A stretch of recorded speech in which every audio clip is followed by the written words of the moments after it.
Hello, everybody. Welcome to the AngeloStrains and Nedaj Productions podcast. Today's episode is episode 5, and today's topic is discipline versus motivation. So basically, we all know that versus motivation, discipline's always the winner. It's common sense to know that motivation is not very effective. And there's a few reasons why, and first reason why is it's very inconsistent because you're heavily relying on your emotions to give you the short dopamine rush of driving yourself forward to do work. Gives it a very weak foundation in the first place. And second of all, motivation. When you encounter hardship after being motivated, motivation can kind of disappear very quickly when encountering your very first hardship because motivation basically drives you forward through comfort and reassurance and a short dopamine rush as soon as you get motivated. But as soon as the hardship hits and you feel your first discomfort, that's when it disappears completely. That's why I don't think motivation is very effective in that regard. It's founded on emotions rather than habits. It gives you a short dopamine rush. That's very you rely too much on short dopamine rushes and become dependent on it, and it's not always there for you.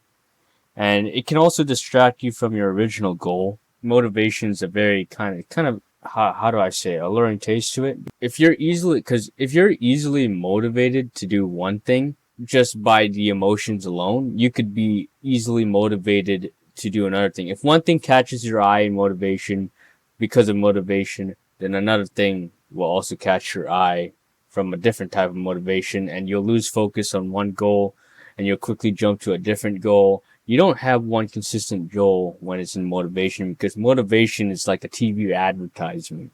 You're always being distracted from one shiny, loud thing to the other shiny, loud thing. You know, you can never focus on one thing. Motivation's everywhere. It's inconsistent, and you get distracted by many things. You're motivated to do one goal, but then there's something that's cool that's motivating you to do a different goal. It's not very consistent. But discipline, on the other hand, now we're talking about discipline now, is very consistent because it has a strong foundation.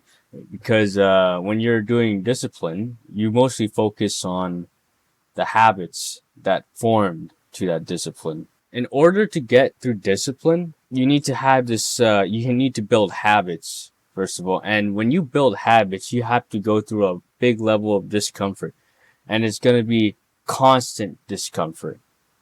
And if you could push through that discomfort to finally form that habit day after day after day, then it builds a strong foundation because you're used to being in discomfort but also performing. There's no quick dopamine rush. The dopamine that you will feel is long term.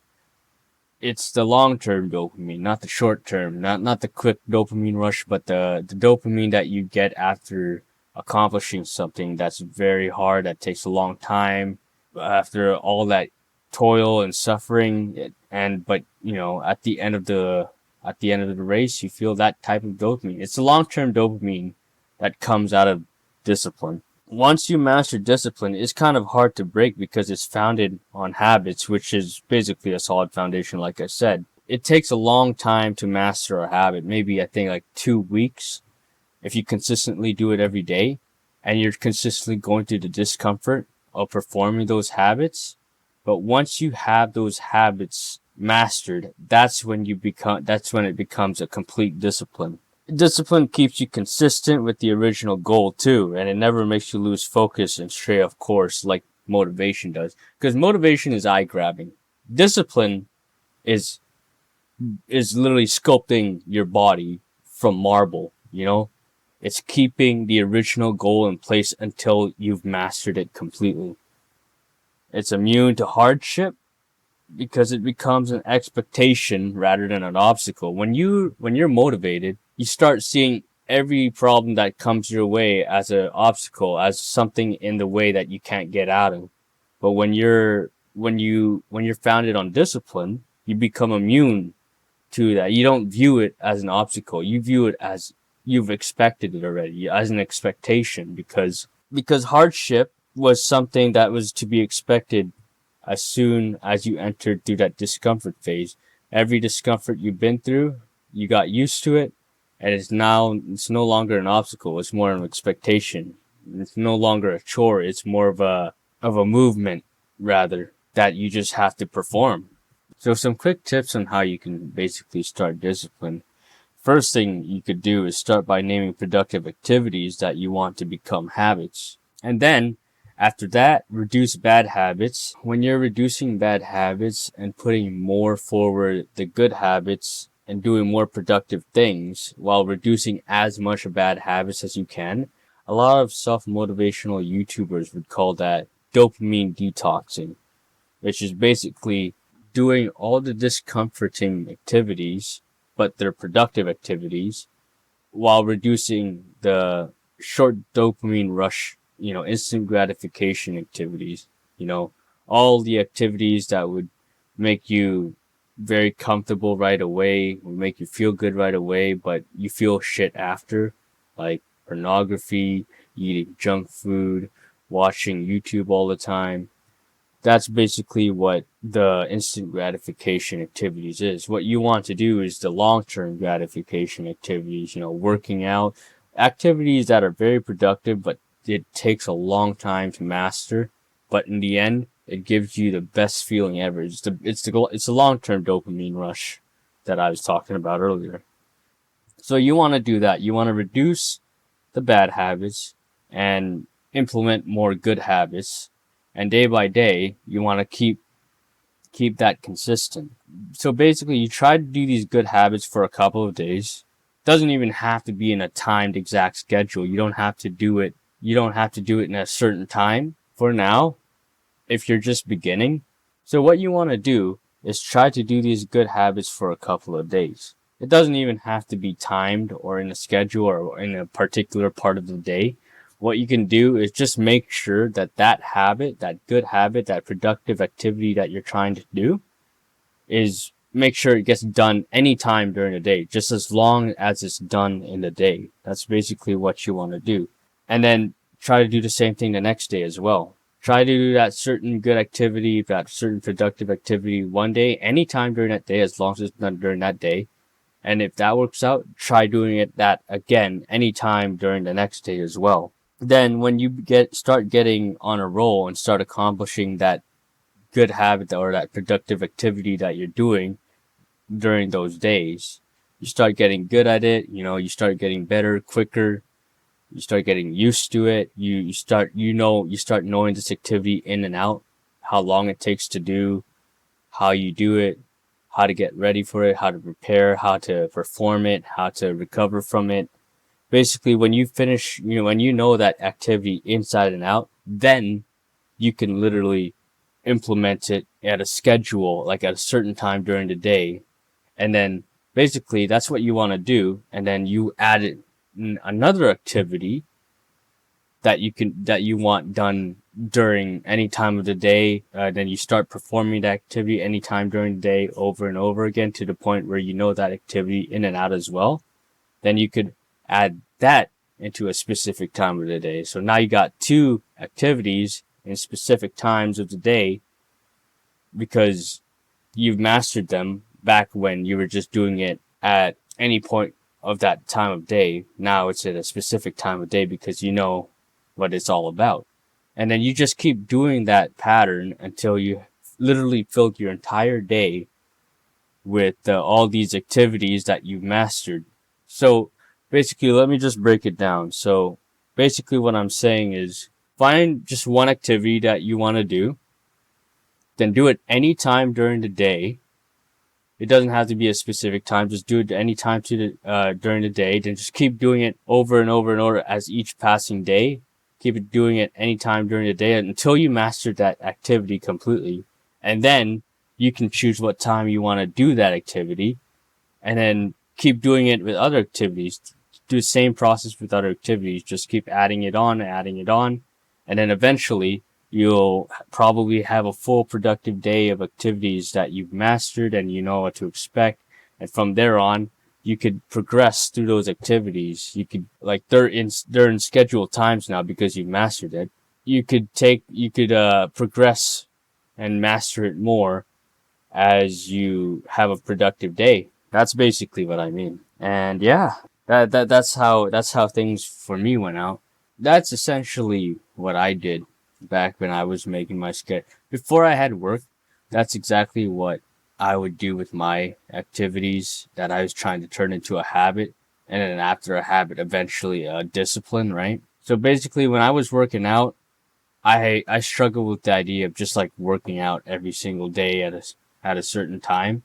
So what I did was I worked out any time of the day as long as I got it done in that day.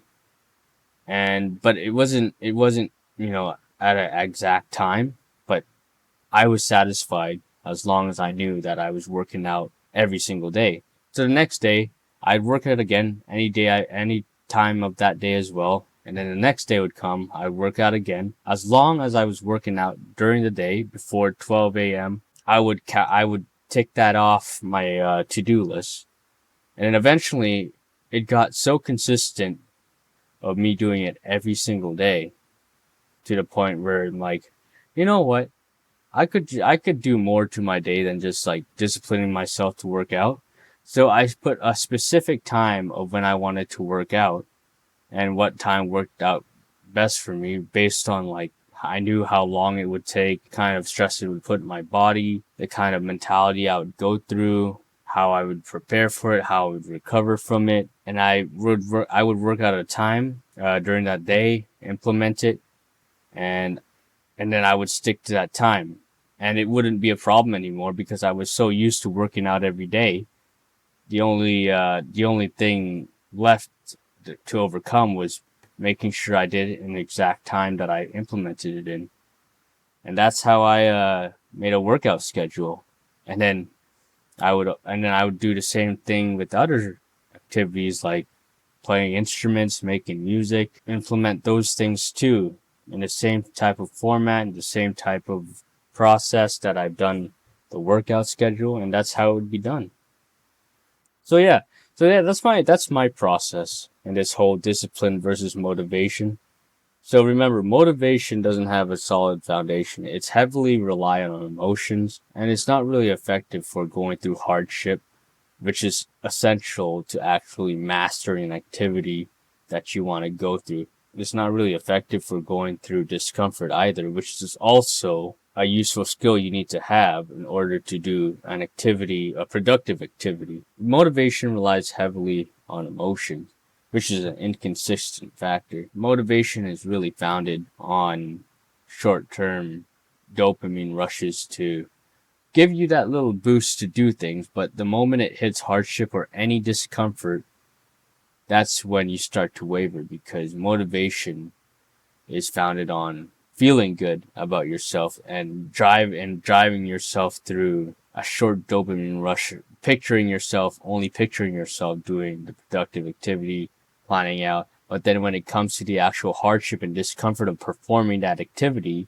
you'll start wavering because remember, it's founded on emotional, and emotion is inconsistent. Whereas discipline, it's consistent. It's essential that you go through discomfort and hardship before you even build a habit, which is why discipline is important, because the expectation of hardship and discomfort while performing an activity that you want to turn into a habit, like the idea of that, it's not even an obstacle anymore. It becomes an expectation. It becomes not even a chore anymore. It's just a run through of events that'll happen if you do it through discipline, though. So that's basically my take on discipline versus motivation.